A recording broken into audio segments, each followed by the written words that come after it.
Hi, thank you for listening in and tuning in again to another episode of Southaven Business Beats.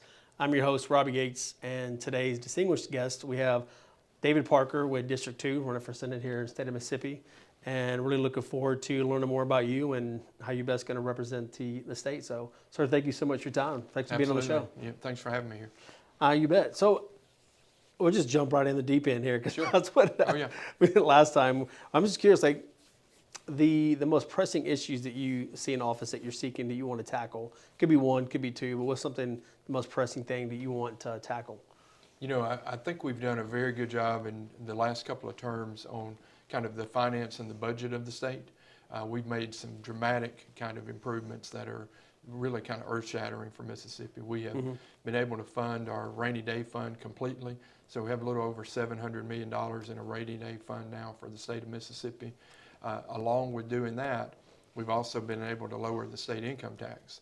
So we're in a process now of phasing the state income tax down to a top rate of 4%, which will put us among the lowest states in the nation in income tax. There are some people who say, well, let's just go ahead and eliminate the whole thing right now to kind of get rid of it. And my thought is, if we are successful in lowering it to 4%, and we still have the revenue on board that we need to do the things that are important, then my intent is to continue to lower that down. But just like we would do in our family, you know, we would not just immediately, kind of take a dramatic, huge step. We would ease into that step and see if it is possible. So I'd love to see us continue to kind of move income taxes down. The interesting thing, though, that I share is that one of the reasons we've been able to do that is because we've been very fiscally conservative with the finances and the revenue that we have. So the last couple of years, we have not borrowed any money as a state. On average, the state had been borrowing about $250 million a year. That's kind of been the rolling amount. Yeah. And on average, we had been retiring about $270 million worth of bond indebtedness. So by not having that happen, each time we don't accumulate more debt, we actually have about $30 to $35 million of real dollars that roll back into the state coffers, because we're not then having to spend that on new bond indebtedness. So over a period of 3 years, that's $100 million, of extra revenue that's around that we can do something with. Wow, that's incredible. Plus, you have that with a rainy day fund that you Right. accumulate. It's impressive what you're working on, and I could see how somebody would definitely want to keep the income tax being lower, because that's incredible if you lowered it that much. So, Right. Kudos to y'all. Well, and along with doing that, not only have we done that, but we've also been able to give our teachers a much-deserved teacher pay raise. So we were able to raise since I've been in office, teacher pay for Mississippi, or for DeSoto County, I think has gone up about $9,000 a year, in the almost 10 years that I've now been in office. Yeah. And I told people when I first ran, that I was going to put our teachers and our classrooms ahead of the administrative level of education. And I don't mean like our county office here. I mean like the Department of Education, MDE as a whole. And we've been very successful in doing that. And so in addition to giving the teachers that raise, we also this year, we pumped $100 million into some more classroom and other development, some more infrastructure enhancements that needed to be done around the state to bring our schools up to par, so to speak. Yeah, man, I respect the heck out of that. So thank y'all for doing that. Absolutely. And so you kind of touched on it there a little bit, but like, what do you feel like the senator's primary role is? What's your primary? What do you feel like you're the most primary role? So in my service? Just in your service, yes.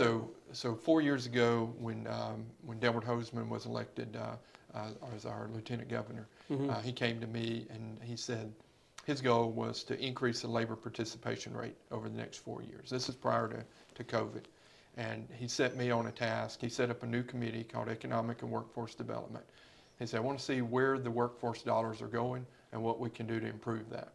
And so I did the largest study on dollars through ELBO. ELBO is our legislative budget office. And it was a task that took them a few months to complete. But we found out that workforce development dollars, we have about $400 million in workforce development dollars that come into the state. Yep. And they were going all different places. Some were going to corrections, some were going to education, some were going to the colleges, community colleges. But in looking to see who was running the program, what I found is that we did not have a lead in Mississippi. I found that out by meeting with the lead for Alabama, and I said, well, who's kind of running things in Mississippi? And he said, well, I'm not sure. I said, Yeah. well, who goes to the meetings? Because with anything like economic development, there are meetings that the state of Mississippi would attend. And he said, well, a gentleman named Dexter Holloway. I said, I've never heard of Dexter Holloway. Yeah. So the next day, I had Dexter Holloway come into my Senate office. Yeah. And I found out he's not the guy. That's basically what I found out. Okay. He was going to the meetings, but he was just, going there, and he wasn't doing a bad job, don't get me wrong, but he just was not that role. And so what we ended up doing is I set up a bill where we established the Office of Workforce Development as a new agency. But we did that with our existing revenue. Because we had all this money coming in, but we didn't really have, a team to look to see what's going on with it. Yep. And so we set up, and we pared down what's called the SWIB board, the State Workforce Investment Board. We took it down from about 50 members to really a working committee of 7. I am the legislative de facto Senate representative for that. And we found out what we needed to do, and we hired a lead. A gentleman named Ryan Miller out of Oxford is now the lead of the Office of Workforce Development. And he has set some things in motion that are just exciting. So he's divided the state up into different ecosystems. Yep. Each one of those ecosystems has specific roles that are unique to the geographic location, whether it's the coast or this area. Yeah. And it's been exciting. And I'll share one other thing. Yeah. As you've already figured out, I'm long-winded. That's all good. But through that, we're able to set up the career coaching program. And career coaches have been extremely well received across the state. So what the career coaches are, and we have 8 in DeSoto County, by the way. We have 1 career coach for each of our high schools. All right. And they are not an employee of the Department of Education. They are an employee of the economic development community. So they're accountable to the economic development community and not to the Department of Education. Sure. The advantage of that is that they get to go into our communities and find out in DeSoto County what jobs are needed. And so they go out and find out, okay, do we need industrial jobs? Do we need, distribution jobs? What's the need? Sure. And then they go back into the classrooms and tell the kids who are in school what opportunities are there beyond just a college degree. Yeah. And it has just been exciting. Yeah, I love that. Yeah. And I can share, a little later a specific example out of DeSoto County that I think is just kind of awe-inspiring. But it has just been, it's been great to work on that and to see, even through COVID, and this is not the kind of thing you'll hear about. This is not kind of the headline grabbing, type of thing. But when people ask me, why do I go down as an eye doctor to Jackson and spend time away, even when, my wife's been through a cancer battle. So why do you go down and do that? It's, I will go down there if I feel I can make a difference and if I'm bringing things to the table that are making a difference. Yeah. And if I'm not, then I will not be down there, and I think there's more work for me to do. Yeah, absolutely. Well, it kind of ties into the next question of what made you decide to, to run and keep going. But I mean, you just alluded to it. I mean, right. to make a difference and then, make a stand for others that can't do that. So I respect that a lot. Right, and we have, in the legislature, we have a lot of attorneys, and my daughter's an attorney, but there may be sometimes too many attorneys running the legislature, both at the state level and at the federal level. Yeah. And attorneys are not bad people. Yeah. But they think about things in an attorney manner. As a business person, I think about things a little bit more. Just in what my life experience has brought to me. And I think the legislature runs better when you have a good melting pot of people from across the state who bring unique backgrounds. And I'm the only doctor down there, and because most doctors don't step away from their practice to serve. Yeah. But I've been fortunate that I can do that and hopefully been able to make some difference while I've been there.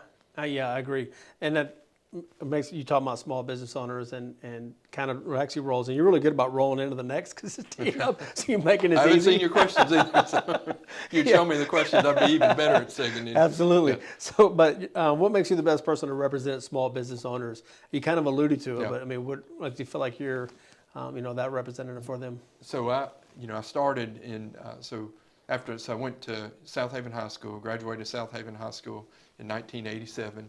I tell people a little trivia. I was the first person to letter in golf in DeSoto County. Nice. When I played golf, it wasn't very popular, but we had our first golf team we established, and so I've been here doing things in the community a long time. So I went to Christian Brothers University, went to Southern College in Memphis. While I was there, I continued to live here. So I've lived here continuously, my whole life. And came back here as soon as I graduated, and I opened Olive Branch Eye Care with one employee back in 1995. That one employee is still with me, Wanda, and she's the Olive Branch office manager. We now have, I have 2 partners, 3 associates, 3 resident interns, an associate cataract surgeon, associate retinal surgeon, lid surgeon, and 2 locations, and just a very large team. So I've done what I think some people consider to be kind of the American dream. I've grown something from nothing into something greater because I've surrounded myself with the right people who've made that possible. And so I'm proud to have locations here in DeSoto County. I'm going to be here a long time. I think that business experience there, of sometimes making the right decision, sometimes making the wrong decision, has let me grow. And I try to take that knowledge and that experience into the decision making that I'm making Jackson. We're taking a second to thank our sponsors. Wisdom Integrators. Are you a business owner and is technology getting in the way of your business? If your computers are slow, your website is horrible, or your business needs more efficiency, then it's time to reach out to Aaron Kozort and Wisdom Integrators. Be sure to share and subscribe for more business resources. Now back to Southaven Business Beat. Just you, and I respect the head of that and admire that, because I'm sure a lot of people may look to that or kind of wonder and question, but I mean, to me, that was a home run for what he can do to other business owners, and taking that experience into the state level, what you can do on a grander scale. Because you, like you said, you took something from nothing and built it up essentially, and then now here you are helping the state raise to another level. And it's interesting too. I think a good perspective for me as an eye doctor has been during my day of seeing patients. A lot of people who go through their life and they spend all their life around people who just look like them and talk like them and and say things like them, and they think that's the only perspective out there. But during my day of seeing people, I see people from the youngest of age to the oldest of age. Every race, male, female, and during my experience with them, I talk to them, and so that talking with them lets me learn what their life is about. And so. And I'll mention this example on the career tech that we were talking about before on the career coaches. So we had a young girl in DeSoto County area who had missed school for about a week and a half. This happened a little around Christmas of this last year. This right when we were starting the career coach program. And she happened to come back into school on the day where she was scheduled to meet with her career coach. So she met with the career coach, and the career coach asked her why she hadn't been at school. And she said, well, my mom's had me out looking for a job. This young lady was a junior in high school. And she said, I hadn't found a job, but things are kind of tough for me. It's just my mom and I, we live together. She's not able to work as much right now, and I've got to do something. And so the career coach met with her and realized, okay, this is someone who is about to make a big decision. And so instead of kind of talking her out of a decision, she kind of tried to find an opportunity that could help her. So she got with her on a resume. She got with her on finding some clothes to wear to an interview.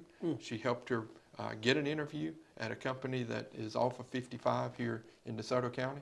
And she went to that interview and was hired with a job, making a pretty good wage, I think about $15 an hour, working from 3 o'clock to 8 o'clock each day.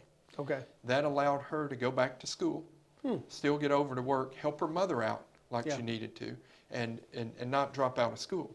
And the most important part of that story is that in further kind of research on it, her mother, when she was a junior in high school, dropped out of school to do the same thing that she was considering doing. Wow. And so what we don't realize sometimes is that we have kids out there who, they're not bad kids. They live by the circumstances that they're aware of. And so because that's the only circumstance they know, they make a decision that impacts them for a generation to come. So I try to take that kind of example and try to apply it to decisions that I make, because it's not always about helping 100,000 people at a time. It's often about helping one person at a time and doing something that then, just like the Great Commission, can repeat itself over and over again. And I think my knowledge from meeting from different people and understanding perspectives gives me that ability to do that. Yeah, the ripple effect, you're right, it's almost immeasurable, the Right. impact it will have. And then going forward, like what is something like the 3 issues, could be one, maybe top 3 issues that you seek to address in the legislative session, for your district? Is there 3 or maybe it's 1? Yeah. I'll name a couple of things. We'll go back to kind of teachers for a second. Yep. In the teaching industry over the last 10 years, I think we have, because teacher pay has been lower, we've almost set up a situation where parents and other people in the community discourage their children in moving into the teaching career. Teaching is one of the most noble things you can do, and so we need to get back to programs that encourage children and kids at an early age that being a teacher is something to be proud of. It's something that makes a difference for generations to come. So I'd like to see us do things that recognize the importance of teachers, recognize the teachers for what they're doing, and also kind of find programs that would allow them to encourage other young people to move into those careers going forward. And I plan to continue to invest more into teachers to allow that to happen. Yeah. I see the same thing happening in law enforcement. I've had this detailed kind of conversation with our Sheriff-elect, Thomas Tuggle. Yeah, he's a great man. I want to see law enforcement and other things in the law enforcement field become desired professions again. I do believe that the media has created a kind of a stigma, on law enforcement that is incorrect. I think just like with teachers, it's a servant type of nature that we need to go in there. And to get the best people into law enforcement, we also have to start at a young age. So some of the ideas that Sheriff-elect Tuggle has about having the school resource officer follow the child through the school program, I hope to come alongside him and work to make those things happen. Yeah. Because if you have that inspirational person at a young age that a child looks at and says, I'd like to be like him. Yeah. That could be a great officer, a leader in the future. And it doesn't have to be 1,000 kids who feel that. If that resource officer makes a connection with just, 5 or 6 people over a few years, that ripple effect, as you said, can be extreme. So doing that for teachers and doing that in law enforcement, I think is important. And then, of course, as I mentioned earlier, taking the resources that we've been able to do by some changes we've made in the budget of the state and applying that to take tax burdens off, of the people of the state, I think is something that we can do. So, the teachers, the officer programs going forward, reducing taxes would be 3 that I would be looking at very, very closely over the next term if I'm elected. Yeah. I tell you what, just hearing what all you have done and what you aspire to do, anybody that hears this that doesn't live in DeSoto County, I feel like they're going to pack up and move to DeSoto County. Yeah. So I respect the heck out of that. Well, it's not me. I I just know have it's a my lot. thing. It's, but we've got a great team. Sure. In Jackson, I think Lieutenant Governor Hoseman. He allows me to come up with ideas, and he gets behind me and lets me do things. And that's the greatest mark of a leader is the best leader is someone who realizes that he or she cannot do everything on their own. They have to find ways to bring everybody in there, and then you get creative ideas that can make a difference, and pay dividends for years to come. Yeah, I know Senator McLandon was saying the same thing, like that team mentality aspect of it. So I think y'all are doing a lot of great things for the state. So again, I admire that. So something you talk about, you've worked on before, reelected again. What's something you want to continue to do or maybe improve upon within your district that's already doing well? Something that you're a champion of, or something you want to continue to do? I think our community is great because we have amenities and we have things that are important to the people here. Over the last 4 years in particular, I've worked hard to continue to have a good parks program here. I've stuck my neck out on the line sometimes to see that, but when I look over to the Snowden Grove area compared to what I had as a child, when I played baseball in Southaven, we played over at Cherry Valley in Southaven in some, very, for us at the time, we thought they were very nice fields, but They weren't. You know, they just compared to what we see now, they aren't. You know, but because we have invested in our parks, because we have invested in the community aspect, you know, of Southaven, Olive Branch, you know, Horn Lake, and Hernando, and the other parts of the county, you know, DeSoto County is a desirable place to be. You know, it's desirable, to your point earlier, not just people who want to come down here from Memphis, but as a doctor in Olive Branch, I'll tell you, I'm seeing people moving here from all over the place. You know, they are not happy with other areas of the country. And when they come here and they see, you know, the good relationships we have with people, you know, the good church balance that we have in our community, those are things that make people proud of where they live. And they make, you know, cities like Olive Branch and Southaven, you know, some of the most desirable places to live in the state of Mississippi. So, so I plan to do and continue to do, you know, any and everything to push that image of DeSoto County forward and continue to make this an area that's safe and that people are proud to live in. Absolutely. Well, I'm sure they are. I have no doubt, especially everything that you all are working on.